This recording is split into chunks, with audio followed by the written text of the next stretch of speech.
আল্লাহ তো ওয়াদা, ঈমানদার যদি হও, ঐক্যবদ্ধ যদি থাকো, যে ক্ষমতা হারিয়ে ফেলেছে সেই ক্ষমতা আবার আল্লাহকে দেবেন, আবার আল্লাহ ফিরিয়ে দেবেন, আল্লাহর ওয়াদা।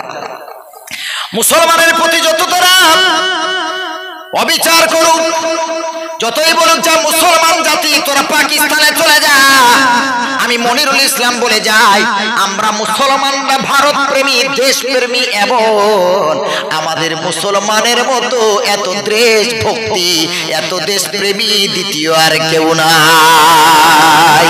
কেন যাব পাকিস্তান, কেন যাব বাংলাদেশ? নবী বলেছেন যে দেশে থাকবে সেই দেশের হক আদায় করবে। আমরা মুসলমান দেশভক্তি যা করি অন্য কেউ করে? আমরা 5 ওয়াক্ত নামাজে সুন্নত, নফল, বেতের আর ফরজ সহ একবার দুইবার কি মাথা জমিনে লাগাই? কথা বলেন না বাবাজি? একবার দুইবার প্রতি রাকাতে আমরা দুবার করে সিজদা দিই, প্রতি রাকাতে আমরা দুবার সিজদা দিই, প্রতি 4 রাকাতে 8 বার এই ভারতের মাটিতে আমরা মাথা নিচু করে জানিয়ে দিই আমাদের মতো ভারত ভক্তি, দেশ ভক্তি দ্বিতীয় কেউ করে না। জোরে বলেন সুবহানাল্লাহ। আমরা তো এই জমিনে মাথা নিচু করি, এই জমিনে মাথা নিচু করে আমরা বলেছি আমরা দেশ প্রেমী, আমরা দেশ ভক্তি করি, আমরা রাসূলকে ভক্তি করি, আমরা আল্লাহকে ভক্তি করি, আল্লাহ ছাড়া কারো কাছে আমরা মাথা নত করি না। আমাদেরকে দেশভক্তি শেখাতে হবে না। ইমানদারেরা তারাই কপালটাই ভারতের জমিনেই তো ঠেকায়, তো পাকিস্তানে কেন যাব? তারপরে বলি এই ভারত শুধু আমার দেশ না, বাপ চলে গেলে বাপের ফেলে রাখা জায়গা জমির মালিক ওয়ারিস তার সন্তান তো হবেই বাবাজি। এই গোটা ভারত কেন সারা ওয়ার্ল্ডের ভিতরে সর্বপ্রথম আমাদের পিতা আদম নবী এসেছেন। জোরে বলেন সুবহানাল্লাহ। তিনি তখন ভারত শ্রীলঙ্কা ভারতের ভিতরে, ওরে মুসলমান, এই শ্রীলঙ্কার বুকে আল্লাহ তাআলা আদম নবীকে জান্নাত থেকে পাঠিয়েছেন। সুতরাং ভারতের অংশ, ভারতের জমিনে আমাদের পিতা এসেছে, পিতা চলে গেছে, মাও বিদায় নিয়েছে, তাদের রেখে যাওয়া ভারতের মাটির অধিকারী আমরা তাদের সন্তান। জোরে বলেন সুবহানাল্লাহ। বাপ চলে গেছে তো কারা ওয়ারিস হবে? আমরাই তো হব। আমাদের যদি বলে ভারত ত্যাগ করো, এটা হিন্দু দেশ বানাবো, না, আমরা বলেছি আমরা সকলে মিল মহব্বতে ভালোবেসে থাকবো, একই বৃন্তে 2টি কুসুম, হিন্দু মুসলমান। আমরা বলেছি আমরা হিন্দু মুসলমান, খ্রিস্টান, জৈন, ইহুদি, কোলভিল, নাসারা সবাই আমরা আমাদের দেশের মাটিতে থাকবো। কারণ ভারতবর্ষ এমন একটা ঐতিহ্যের দেশ, ভারতবর্ষ এমন একটা দেশ, এই রকম দেশ দ্বিতীয় নাই। জোরে বলেন সুবহানাল্লাহ। ইসলামিক রাষ্ট্র আছে, বহু আছে, প্রায় 51-52টা বা 54টা ইসলামিক রাষ্ট্র, কিন্তু আমাদের মতো দেশ এই রকম নাই যে দেশে সর্বশ্রেণীর মানুষ আমরা বাস করি ভালোবেসে মহব্বতের সাথে। জোরে বলেন সুবহানাল্লাহ। এইরকম দেশ দ্বিতীয় দেখাতে পারবেন না যেখানে সব শ্রেণীর মানুষ, সব জাতির মানুষ আমরা আছি। আলহামদুলিল্লাহ, আলহামদুলিল্লাহ। এদেশ আমার, এদেশ আমাদের, এদেশ আমাদের সবার। মহব্বত করতে হবে, দেশ ভক্তি রাখতে হবে। তারপরে বলি যদি বলে মুসলমানকে মেরে দেবো, মুসলমানকে খেলিয়ে দেবো, মুসলমানকে মেরে দেবো, হত্যা করে দেব, কারণ ইংরেজেরা তো কম চেষ্টা করে নাই। মাদ্রাসা থেকে কোরআনগুলো টেনে টেনে ছিঁড়ে তারা পায়খানার ডালা তুলে ফেলে দিয়েছে। জোরে বলে নাউজুবিল্লাহ। মসজিদ থেকে কাগজের কোরআনগুলো তারা ছিঁড়ে ফেলেছে, কোরআনগুলো ছিঁড়ে তার উপরে উলঙ্গ হয়ে তারা পেশাব পর্যন্ত করেছে। রে মুসলমান, আমরা মুসলমান ইতিহাস পড়েছি, ভুলে যাই নাই। মুসলমানের উপরে কত অত্যাচার করেছে, মুসলমানের উপরে কত তারা নির্বিচার করেছে। ও মুসলমান বাবাজি, গ্র্যান্ড ট্রাঙ্ক রোড দিল্লির উপর দিয়ে বহু দূর চলে গেল। গ্র্যান্ড ট্রাঙ্ক রোডের এমন কোন গাছ, দুই দিকে এমন কোন গাছ বাকি ছিল না যেই গাছের ডালে একজন কোরআনের আলেম হাফেজের লাশ ঝোলা ছিল না। কম মেরেছে? একদিনে প্রায় 8,500 হাফেজকে তারা শহীদ করে দিয়েছে একদিনে। কি চিন্তা করছে? তারা যখন কাগজের কোরআনগুলো পুড়িয়ে দিল, মসজিদগুলো ভাঙছে, মাদ্রাসাগুলো বন্ধ করছে, তখন একজন মানুষ, মুসলিম মানুষ উঠে দাঁড়িয়ে বলল, এই ইংরেজ শাসক, কাগজের কোরআন দুনিয়া থেকে নিপাত করতে পারো, কাগজের কোরআন শেষ করে দিতে পারো, মগজের কোরআনটা তোমার কোন বাবা শেষ করবে? জোরে বলেন সুবহানাল্লাহ। কাগজের কোরআন ভারতের বুক থেকে তোমরা নিশ্চিহ্ন করতে পারো, কিন্তু যে কোরআন হাফেজদের মেমোরাইজ করে দিয়েছেন আল্লাহ, যে কোরআন হাফেজদের মেমোরিতে আল্লাহ নোট করে দিয়েছেন, ওই মগজের কোরআনটা কে শেষ করবে? ইংরেজ শাসক বলছে কি মগজের কোরআন মানে তো বুঝলাম না। তখন ওই মুসলিম বিদ্রোহী তখন উঠে দাঁড়িয়ে বলছে, দুটো সন্তান, একটার নাম হলো আশফাকুল্লাহ, একজনের নাম হলো আহমদুল্লাহ, দুইজন বীর সেনাপতি, দুজনকে ডাকলো, আয় বাবা আশফাকুল্লাহ, আয় বাবা আহমদুল্লাহ। দুই ছেলেই কোরআনের সম্পূর্ণ হাফেজ। জোরে বলেন সুবহানাল্লাহ। বড় ছেলেটার নাম ছিল আহমদুল্লাহ, ছোটটার নাম ছিল আশফাকুল্লাহ। হাজার হাজার ইংরেজেরা দাঁড়িয়ে, মাওলানারা দাঁড়িয়ে, হাফেজে কোরআনরা দাঁড়িয়ে, সব দাঁড়িয়ে, হিন্দু মুসলমান সব দাঁড়িয়ে আছে, খ্রিস্টান দাঁড়িয়ে আছে, সব দেখতেছে। আহমদুল্লাহকে কাঠগড়ায় দাঁড় করানো হলো। আহমদুল্লাহর বাপ বলল, বাবা তোমার সামনে কাগজের কোরআন নাই, তোমার মগজের কোরআন দিয়ে তুমি আলহামদু সূরা থেকে 15 পারা পর্যন্ত পড়তে শুরু করো। আহমদুল্লাহ এত হাফেজ দাঁড়িয়ে আছে, এত মানুষ দাঁড়িয়ে আছে, ইংরেজেরা হতবাক দৃষ্টিতে দেখছে। আহমদুল্লাহ 15 পারা কাগজের কোরআন সামনে নাই, 15 পারা মুখস্থ এমন ভাবে পড়েছে, এতগুলো হাফেজ ছিল, একটা ভুল ধরার ক্ষমতা কারো হলো না। এরপর ছোট ছেলেটাকে বলছে, বাবা তুমি আসো।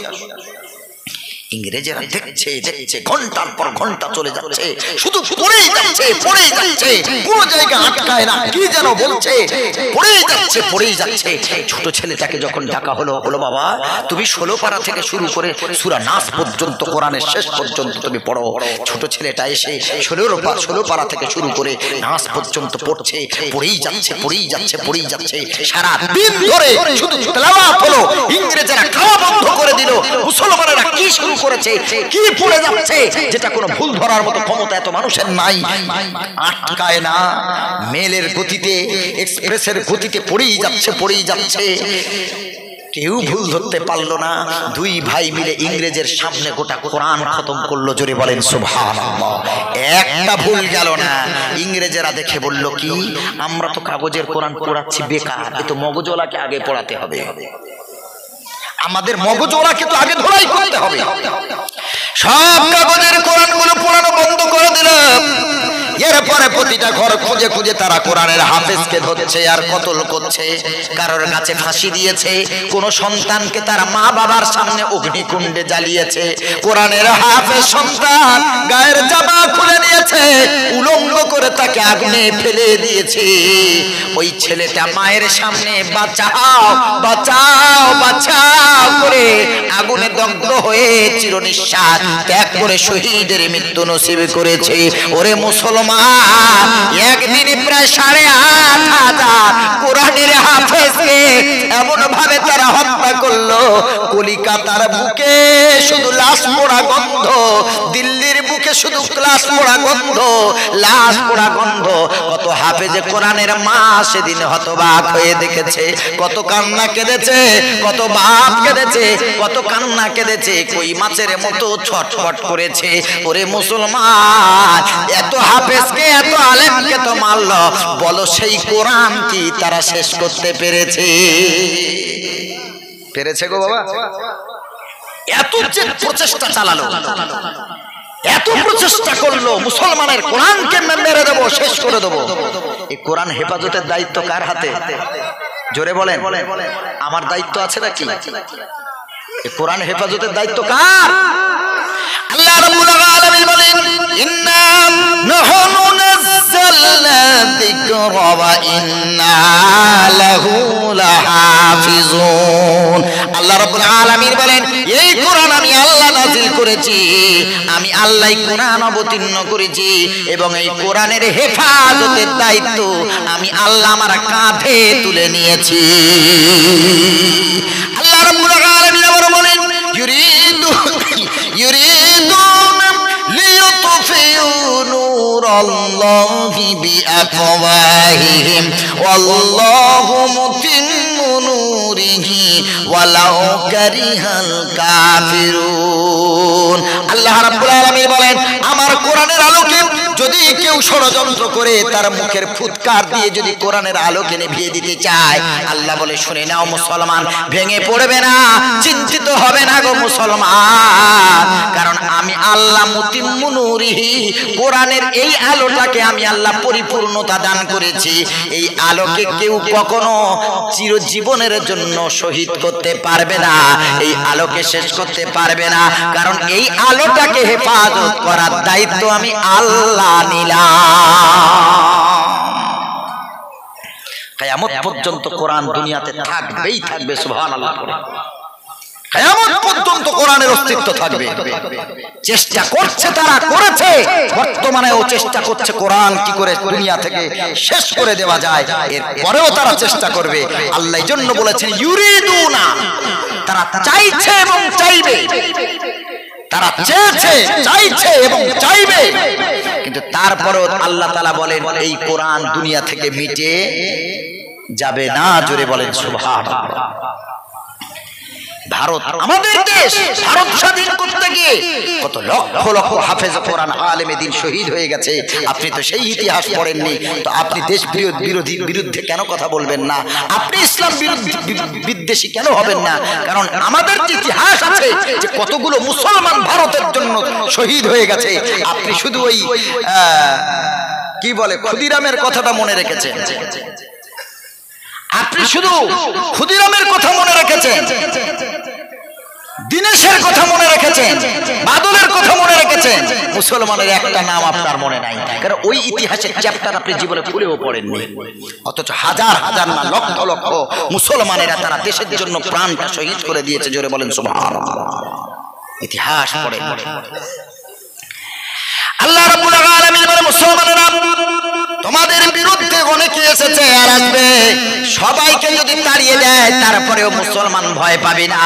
তোমরা হলে পানার জাত, পানাকে পুকুর থেকে যত তুলে দেওয়া যায়, যদি একটা পানা পুকুরে থেকে যায় আবার ছানা বাচ্চা দিয়ে ভরে যায়। ভরে যায় না? যায় না। পুকুরের মালিক ওই যে ছোট্ট নুড়ি পানা, বা এখানে কি বলে ওই পানাটা, ছোট পানাটা, একটা তো বড়, ওটা কুচো পানা বলে। হ্যাঁ, আমাদের ওদিকে কুচো পানা বা নুড়ি পানা বলে, গুড়ি পানা বলে। এই পানা পুকুরের মালিক এখন বাইরে কাজ করতে গেছে, পুকুর পরিষ্কার করে চুন মেরে মাছ ছেড়ে চলে গেছে বাইরে। 6 মাস পরে কেরালা থেকে বাড়ি এসেছে, এসে দেখে যা পানা ছিল তার থেকে ডবল পানা বেড়ে গেছে, 3 গুণ।